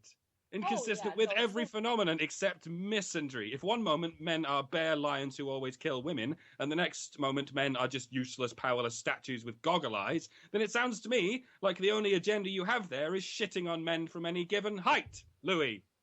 I will give him a modicum of credit for saying that a man will just beat the shit out of you and leave you bleeding on the sidewalk. A woman will take a shit on your heart. Yeah. Boys fuck things up. Girls, that is true. Fucked up. They will shit in your heart. That is true. That is so fucking true. And that's one of the things that gets me, that is so incredibly dishonest about female comedy, except for some specific women. And the women that do comedy where they do talk about the issues with dealing with other women who are just rampaging harpies. I completely respect them a lot more than the people that like to pretend that, oh, we're in the sisterhood, we're all together, everything is perfect, and there's rainbows shining out of our vaginas, and everything is amazing. But then there's like people like Kathy Griffin who don't give a shit. They give no shits at all, and she'll just come out and say like, yeah, that lady over there, she's a complete bitch, and she's so shallow, and you could wipe off her beauty with a napkin. Oh yeah, no, I absolutely like they're like, this is one of the things that I love about Bill Burr, is because I actually recognize myself in some of his descriptions of women, and I have some hope that what I recognize in those descriptions are what I am inside and choose not to express, right? So those feelings that you don't act on because that would be like really cunty, right? It would just be really cunty to do that. But it was hilarious. My boyfriend got a new job. He's gone for 2 weeks. Came back the night he came back. We had some drinks, and then he's looking for his phone charger. It's bedtime. I want to go to bed, and he's like, "Help me find my phone charger." And okay, here's the thing. I packed everything for him, all of his stuff. It was all organized. It was all beautiful. It was all arranged, everything. And then when he packed it all back up to come home, it was all just in one big pile, right? So he's like, "Find my phone charger. Where's my phone charger?" And I'm like, and I just went off on this big rant. I was like, "I don't know where your fucking phone charger is. What the fuck? Like, how do you expect me to find it in this, like, unbelievable, like, why, you're the one who packed all this shit. Like, how do I know where you packed your fucking phone? It's your phone charger." And then I reach it, the first place I look, I find it. I'm like, "Oh my God, look, it's your phone charger. I found it in 3 fucking seconds. Oh my God." Right? And then my son, who's 20, sticks his head down the hall, and he says, "Good to have you back, Mike." and, and Mike and I just both, this is my boyfriend Mike, and I just both cracked up, right? Because every once in a while, I act like a woman, right? I'll just go off like that. And my boyfriend is just, it just all off of his back. He doesn't care. It's like waves hitting a dike. It just all washes away, and I'm left feeling stupid. Sometimes it's my 20-year-old son who makes me feel like a gigantic cunt for ripping on my boyfriend like that. So yeah, no, that's the thing about comedy, especially comedy about men and women, is that when you recognize yourself, when I recognize myself in what Bill Burr has to say about women, the women that he's known, and I can see how ridiculous it is that I'm sometimes like that, right? I think, and that you know that he sees how ridiculous it is that he's the way he is, right? That's what makes it funny, is that you can see it's everything is just stripped away. All the layers of the onion are just stripped down, and all you got is this little kernel of truth that's like completely fucking absurd, right? And you're sitting there going, I think that way sometimes. I behave that way sometimes. Yeah. Maybe feminists are just afraid of truth. I think so. Getting us to be able to laugh at ourselves is really one of the ways that comedy is healing for us, and it's things like Bill Cosby talking about when you go into the other room to get something, and the memory of what you went in there for falls out of your head, and it must lodge in your butt, because when you go sit back down, it's right back where that's when you remember. It just silly little things like that, and you're like, you can identify with that. It shouldn't be that as soon as those things are attached to gender, like making fun of PMS and the fact that we're moody when we're on our periods. That shouldn't be offensive. Making fun of pretty much anything that's attached to gender. The fact that women do choose to wear, we wear ridiculous clothes. We really, really do wear ridiculous clothes. We wear clothes that restrict our, well, I shouldn't say we because I don't always, but the female sex wears clothes that restricts our breathing, throws our backs off. We cover our skin. I can't do that either, but we cover our skin in stuff that actually ages it faster. And then complain because we start to look older and buy more products that age our skin faster to make it look better. We spray chemicals all over ourselves and then complain because we have skin irritations and allergies. You'd have to come to the conclusion that women are idiots. And to not be able to look at all of these choices and sort of say, these are, we got to laugh at this. This is kind of ridiculous. We're going to keep doing it, but we're going to laugh at it. It just, that turns it into true idiocy. It hits that point where you're like, you're at that point of taking yourself far too seriously. Yeah, well, I mean, it's one thing to say, yeah, I agree, it's ridiculous, but I'm going to keep doing it like the way I do with smoking, right? I agree, it's a stupid fucking thing to do, but I'm going to keep doing it because I freaking love cigarettes, like Dennis Leary. I fucking love cigarettes. That's what I've always joked about. Who the hell came up with that idea? Who the hell came up with the idea to light something on fire and then stick it in your mouth? It was my ancestors. A very clever person. Thank you very much. I think there were my two ancestors at least that stumbled across that. One would be Native Americans, and the other would be sort of Southeast Asians, or no, South Asians, right? Came up with the idea that if you put some in a bowl and light it on fire and suck the smoke, you get some kind of something out of it. But one has to wonder though, what other kind of stuff were they smoking before they came to the conclusion that this here? I think they were eating it before they were smoking it. They eat everything first and they go, "Oh, this fucks you up. Let's try smoking it now." Cheese was discovered. Did you come across this week? I'm gonna dry this out in the sun and roll it up and inside something or stuff it into something and light it on fire and stick it in my. How do you get from I run across this to I'm gonna do that? Well, no, what they did was they put it on the fire because they had a fire, and then everybody got all fucking super focused if it was tobacco leaves, or they got all super high and munchies if it was pot. Right? Because they threw that stuff on the fire along with all the other shit that they found to throw on the fire. Right? And then they're like, hey, fuck, this is awesome. Let's but we don't want to inhale all this other crap. Let's just stick with this leaf. Right? Yeah. But here's the thing. Human beings have been eating the most fucked up things since the dawn. Like, cheese was discovered because, people were walking across a fucking desert and they were carrying milk in a sheep's stomach because that's how they carried liquids.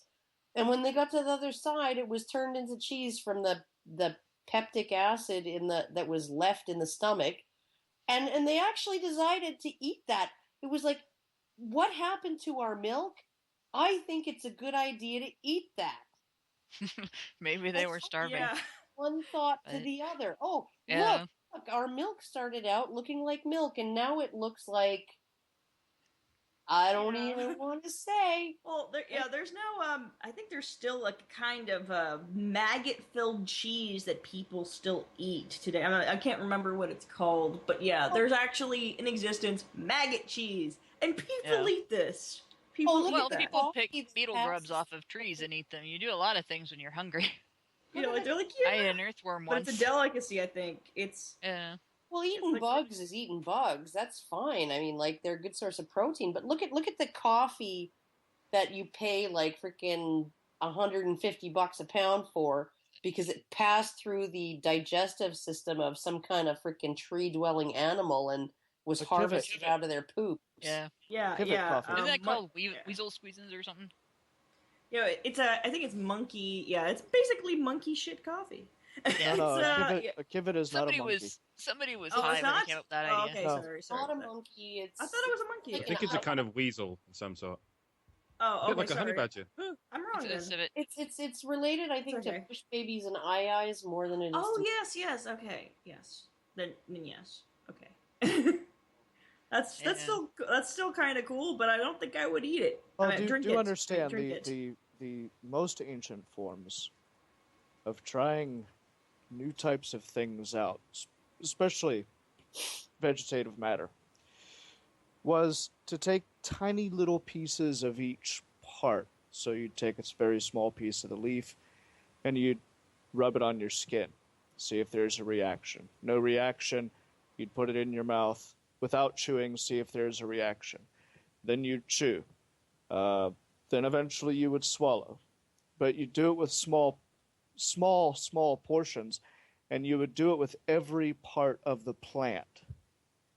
And if you started with the leaves, no wonder they thought that tomatoes were poisonous in Europe. Yeah. Right? Because tomato leaves are poisonous, and potato, because they're a deadly nightshade vegetable. Same with peppers and potatoes and stuff like that, right? If you eat the foliage. Nightshade's only does. There's this thing about poison is what makes it a poison isn't just the substance, it's the quantity. Nightshade has actually got medicinal uses, just not in large quantities. Yeah. Well, just like foxglove, they make heart medicine out of it. Digitalis. If you want to keep the deer from eating your pot plants when you go out on the logging roads or whatever and plant some pot plants, this is just what I heard after living in pot-friendly BC for a long time, you plant foxglove all around your pot plants. And it keeps the deer away. It keeps the bears, for the most part, away. Although the bears will still come and eat your pot plants and then have a nap Crap, on what's a top bear of with it. munchies like? Oh gosh, yeah, the bear's gonna get high. They'll chew on your butt for 5 minutes. They eat it. As far as the guy that I was talking to could tell, they eat some of the one pot plant, they get really stoned, and then they roll all over all the other ones. Oh my gosh. Yeah. That would actually be fun to watch if it wasn't expensive. Getting back on comedy, Very expensive if it destroys the crop. How much it cost the guy, how much of it is crop he lost. I just keep thinking of bears getting high, but getting back on comedy. I think one of my favorite bits ever which is probably the most. I don't know. It's probably offensive to somebody. I think it was Gabriel Iglesias, and he has his bit where he talks about making a racist gift basket for a friend. Oh yes. And he makes he makes a racist gift basket because like they have a friend and he's a comedian and he's in town, he's black, and they say, and him and his friend who like to pull pranks and they all like to pull pranks on each other and shit. So they decide that they are going to make a racist gift basket. They go to the town that happened to be around the time that, just after Easter, so they had leftover Easter baskets. So they get the basket and they start filling it with all of the stereotypical things that black people like. And like they was like shit, and they actually got a friend, like somebody in the aisle who worked at the store to help them out. Like, we're making a racist gift basket for our friend. Can you please help us? So and like everybody in the store got in on everybody started helping there's a small piece of watermelon and fried chicken and malt liquor and Kool-Aid.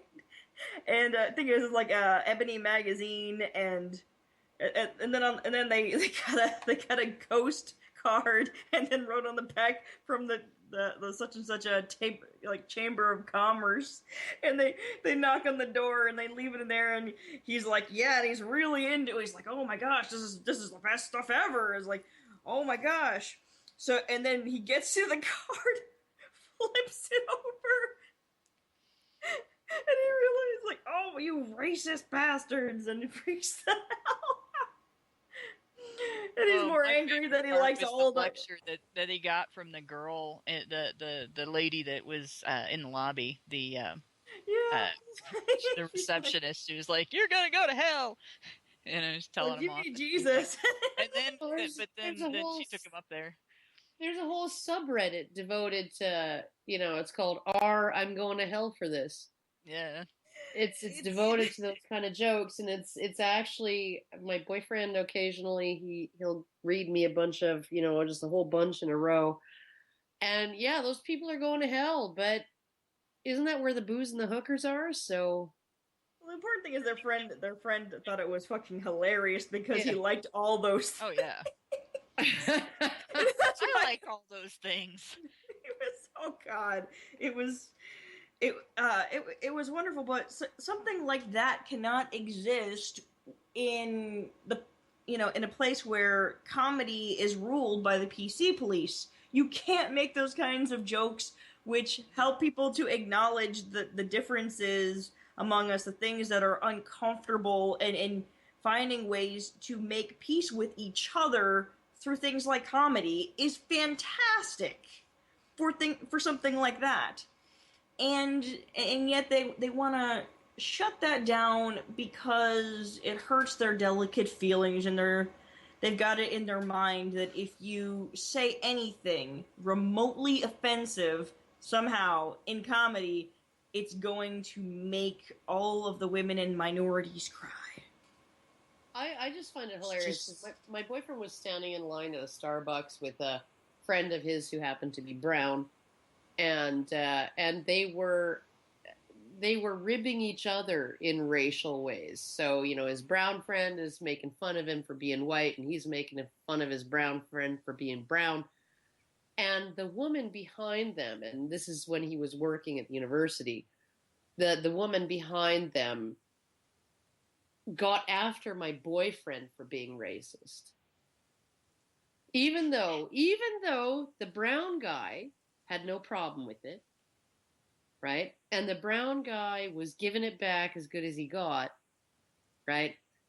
This woman standing in line behind him, I'm guessing a humanities student or an interdisciplinary studies student, right? Got after my boyfriend for being a white guy making racist jokes. Being racist. If that isn't divisive. Yeah. You can't enjoy a moment of humor with each other and make fun of the the existence of something that is stupid. Just real, honest to God, racism, really thinking people less or hating people because of their ethnicity or because of their skin color or because of their sex or because of their religion or any of that. It's just stupid. It's useless. There's no point in it. It's stupid. It's the perfect thing to make fun of because it's the most ridiculous thing that we do as human beings. Well, hate somebody because there's a stereotype that they like fried chicken. Well, but the thing is, what my point is, they were bonding, and she stopped them. Of course, but I mean, that is one of the real crimes of the social justice warrior, is that in a situation where people who are different in different ways can come together by making fun of the fact that previously people who were different in different ways had difficulty coming together, or even just laughing about, hey, we have differences between us. If she can stop them from bonding over that, that is probably the most ridiculous thing ever. Well, one of the most we can see color because color is there. If you're trying to pretend color isn't there when it is, then I'm afraid you're the racist. God, wouldn't it be boring if we didn't have it? A lot of social justice warriors will say that color blindness is impossible, right? And I think that yes, color blindness is impossible. It doesn't mean it's not a noble sort of aspiration, but I don't think it's entirely possible to be completely colorblind. But their idea of color blindness being impossible is the idea that not that there are different ethnicities and different cultures that are raised in different ways and with different sets of beliefs and they maybe have different ways of doing things and blah blah blah. Their idea of there's no such thing as color blindness is white people are always to blame for everything and nothing is the fault of anyone who is a person of color, right?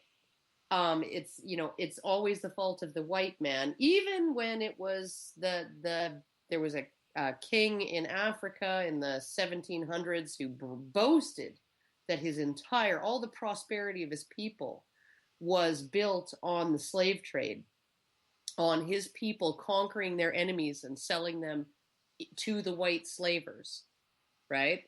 But it's not that king and that culture in Africa that's to blame. It's the white slavers that are to blame, even though the European world, right, was the first civilization that said, wow, actually slavery is kind of wrong, and took steps to abolish it, right? Maybe because they were the first to see that it was wrong, they're to blame for not seeing it sooner. I don't know. Well, once again, this rolls back to the criminalization of the buyer, not the seller. Yeah. Sound familiar?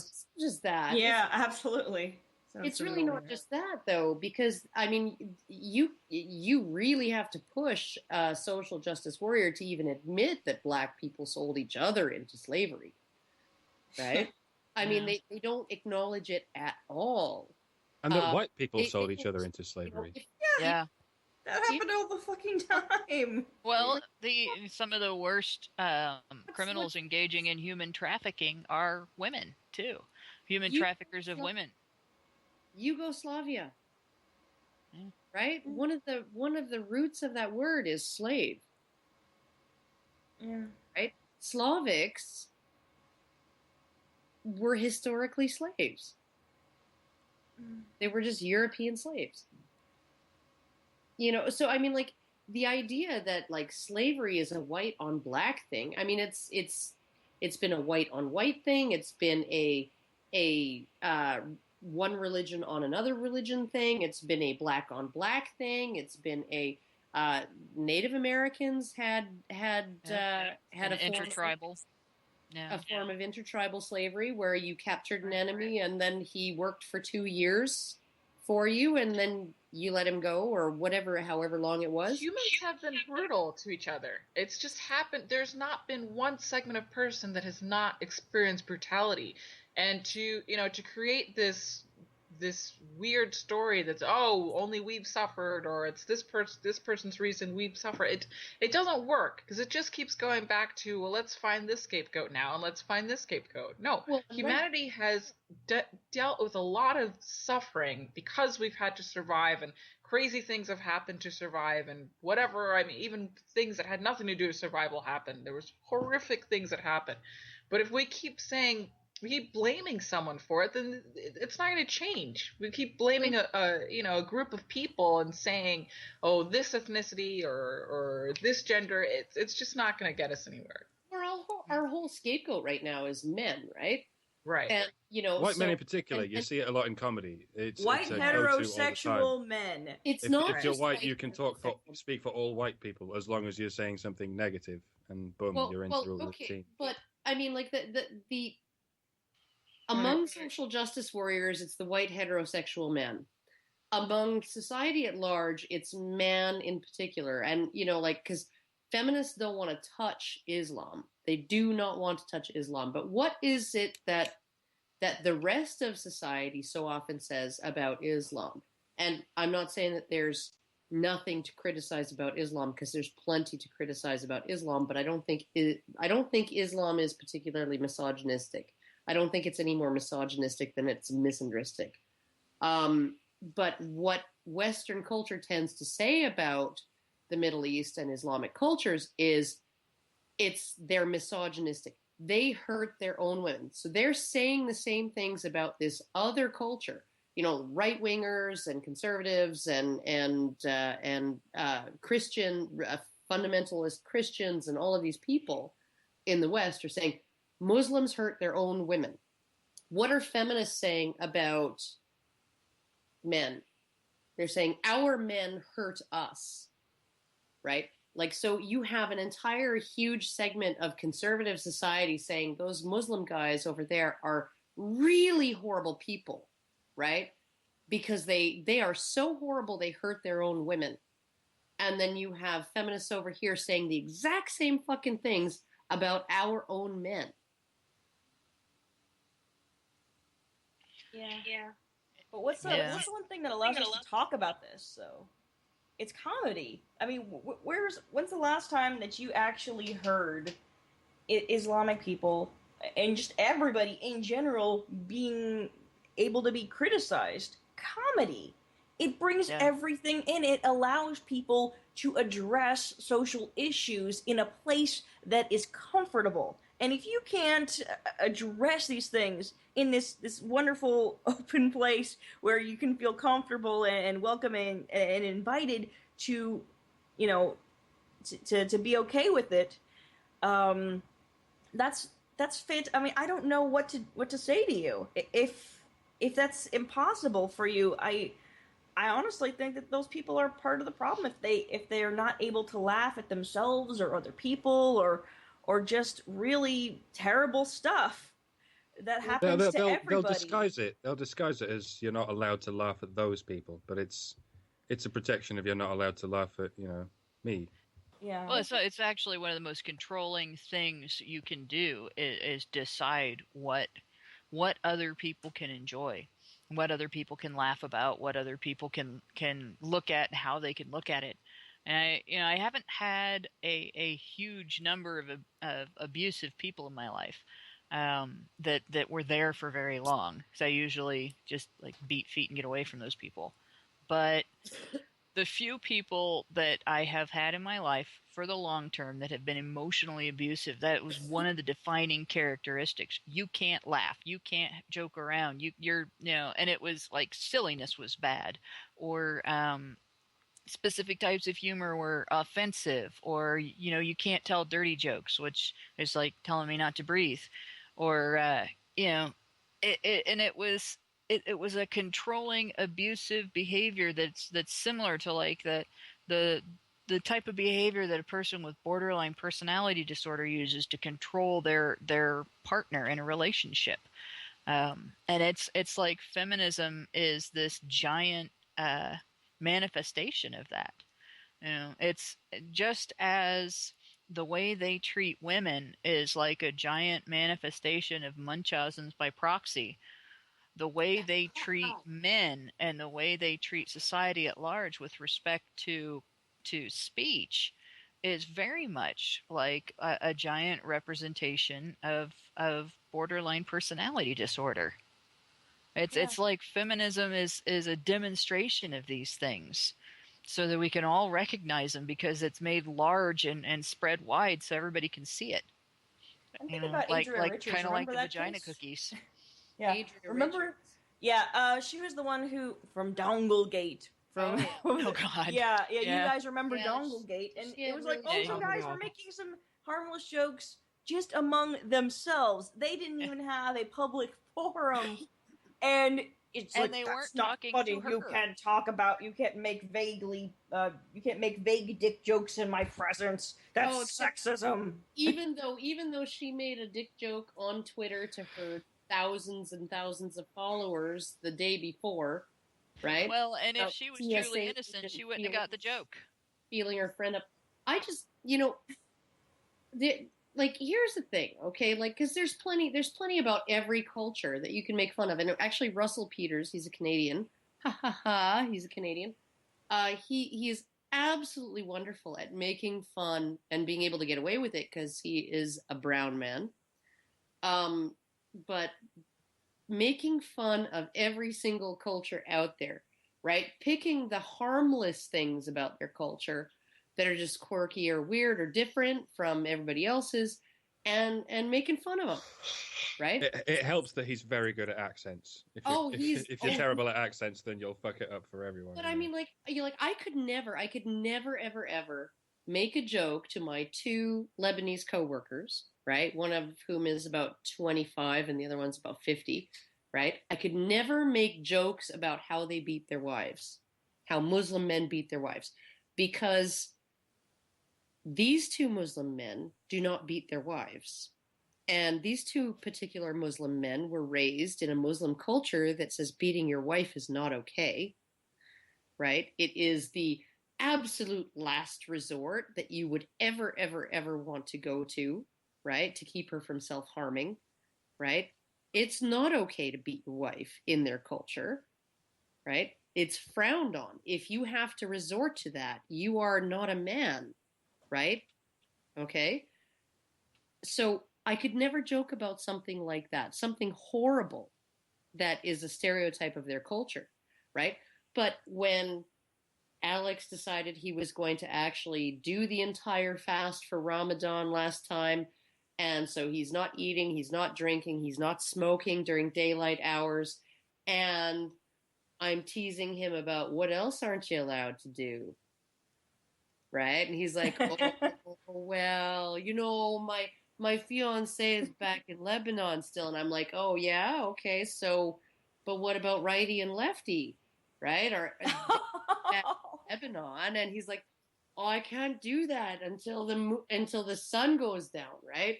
And I'm like, oh, you poor man. And I'm like, you can't even have a cigarette, and then you can't even relieve the tension. Like, what? And he's like, it's terrible. It's a horrible, horrible thing, right? And we make and we're just like making fun of it and making light of it, and it's just a nice, fun thing, right? And personally, I'm like, I don't even know how people can do that, especially when Ramadan falls in like March or February, right? Yeah, that's when the days are really short. Yeah, that's gonna be really sad. Well, we're getting the message that we need to start wrapping it up.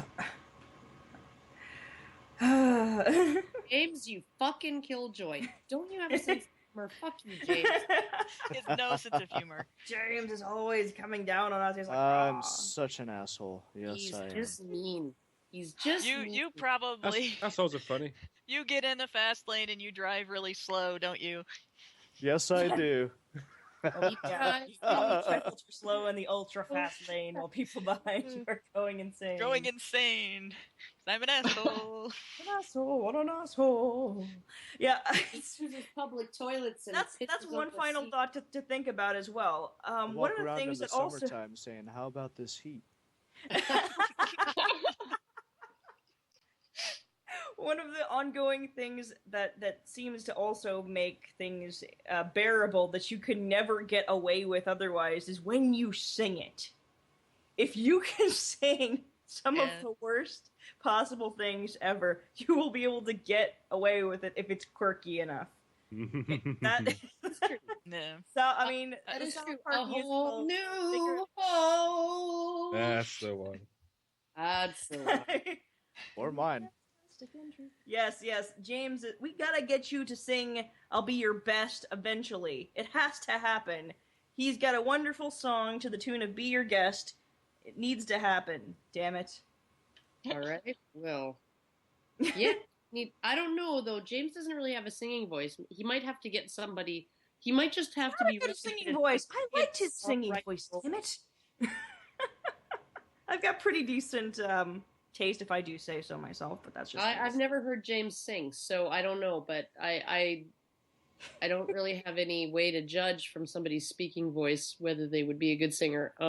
People have often told me my voice is very, very good, and then I sing, and then it's a big problem. It's a big disaster. This is a catastrophic.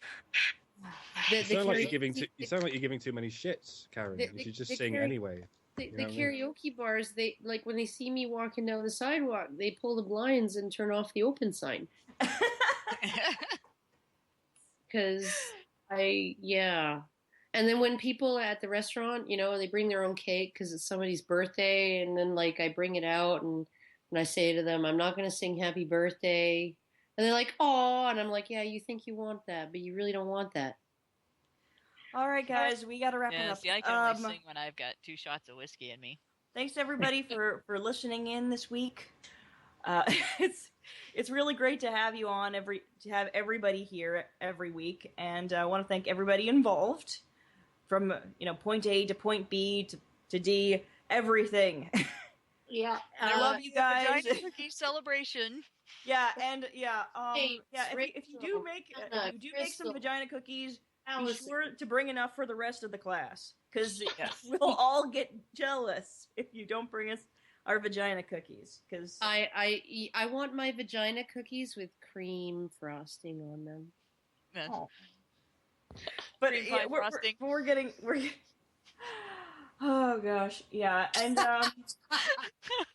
so next week we'll be around, same Badger time, same Badger channel, and we'll have some wonderful special guests on. It's gonna be fantastic. I'm excited. I hope you guys are too. And take her out. Crystal, do the thing. Take us. Carl!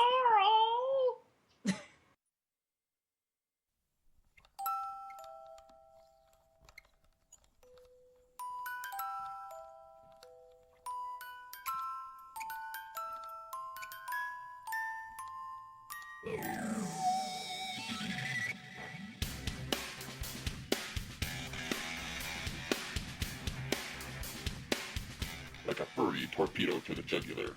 This is Honey Badger Radio, radio with